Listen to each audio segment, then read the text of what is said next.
The third panel of the conference examined the question, how should we meet people's need for inclusion and belonging?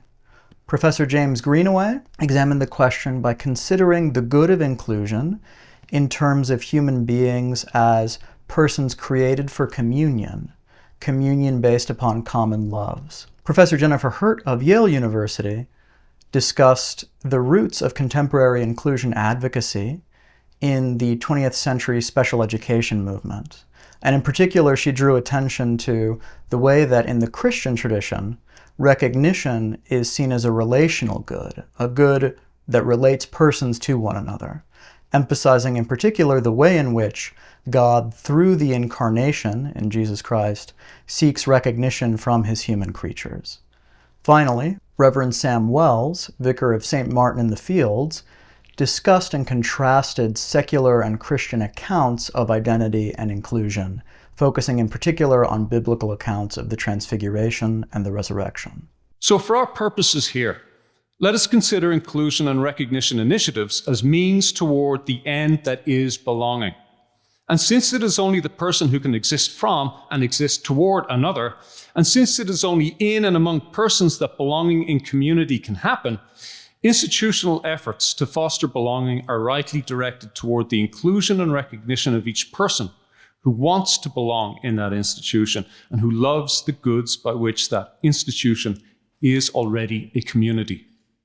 Thinking in a theological register, recognition receives its deepest possible affirmation by way of the fact that God seeks recognition from God's creatures. In the beginning was the Word, and the Word was with God, and the Word was God.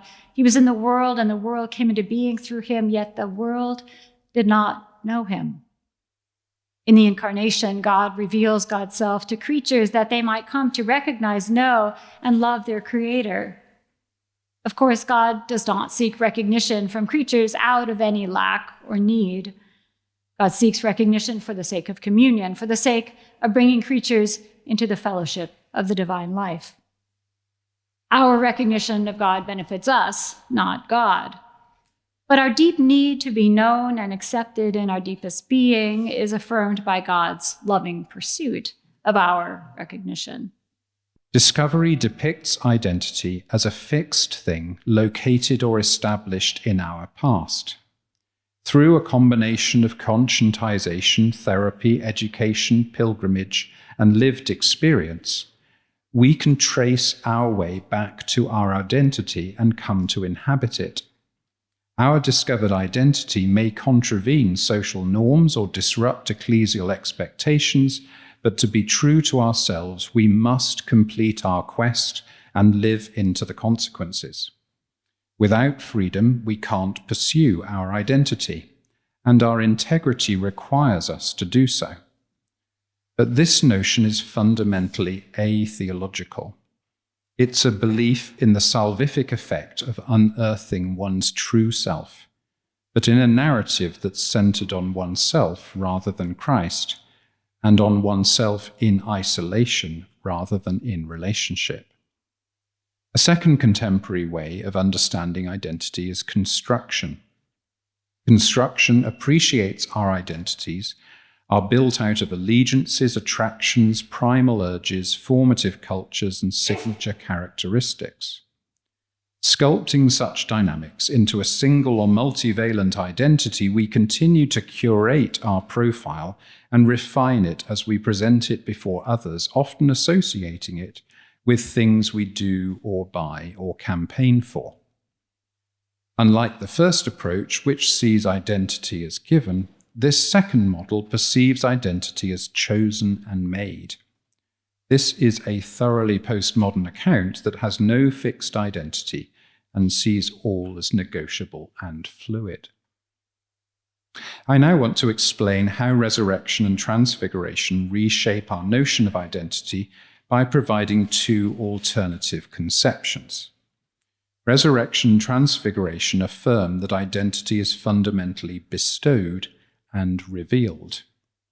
After all, while it's insufficiently often acknowledged that none of us chooses to be born, it's beyond dispute that resurrection is an act entirely of God's grace rather than of our deciding or deserving. Like the first alternative approach of discovery, this sees identity as something we don't get to choose.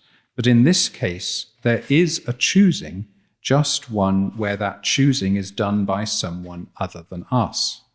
It's not a simple equation that we choose equals freedom, while others choose equals oppression. Sometimes being chosen is best of all. The moment that crystallizes this sense of bestowal is baptism. Baptism addresses the first of the two themes of this seminar, recognition. This notion of bestowal preserves the dynamic character of identity because it doesn't conceive of identity as something fixed, static, and locked as a given in the past, like essentialist readings of male and female gender. Instead, it allows for an emerging sense of vocation to shape who we each come to be. At baptism, God says, "I made you this way because I wanted one like you." But that doesn't mean we yet know the full extent of what's entailed by this way. At the same time, because baptism is grace, the identity it confers is not something we can construct. Instead, the initiative and principal direction derives from the Holy Spirit, and we find freedom in resting in that direction rather than resisting it. So I'll have a stab at that as well. I'll tell you a little story. Years ago, I remember watching an account on, or some report on the BBC about the famine in the Yemen. And of course, the war that's raging there now was the war that was raging then as well.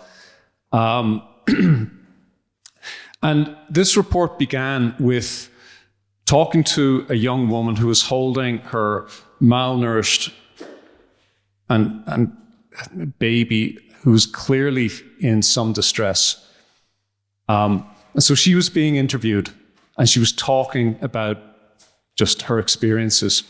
Then the reporter went on and, they put the report together. And at the end of the report, it showed her, and she was weeping because in that time, her baby had died.